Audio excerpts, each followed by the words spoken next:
Having worked in the health and wellness industry for all of my life, I started as a PE teacher for children and then later into personal training and working in the fitness industry for all of my life. I generally live a healthy lifestyle.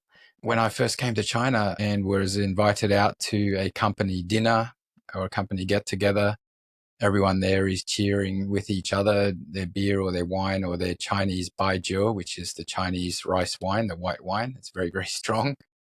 And I said, oh, no, it's okay. I'll just drink a Coke or I'll drink a lemonade or water or something like that. And I found that people would look at me a little bit strange. And one lady came up to me. She said, Ed, you don't drink? I said, no. She said, oh, if you don't drink, you can't do business in China.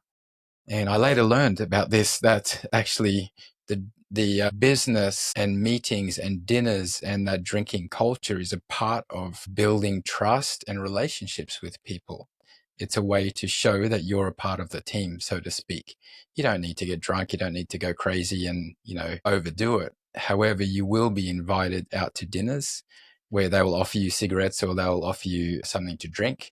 I absolutely do not smoke, so you don't need to worry about that. You're not forced to have to smoke if you're a non-smoker, but you may be asked to have a beer or a wine or a little baijiu.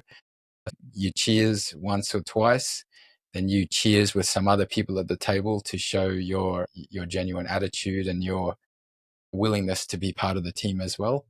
And that goes a long way to building that relationship. And then the next day, the follow-up emails and phone calls will then lock in all of those opportunities and cooperations that you had been discussing. But it is a part of Chinese culture.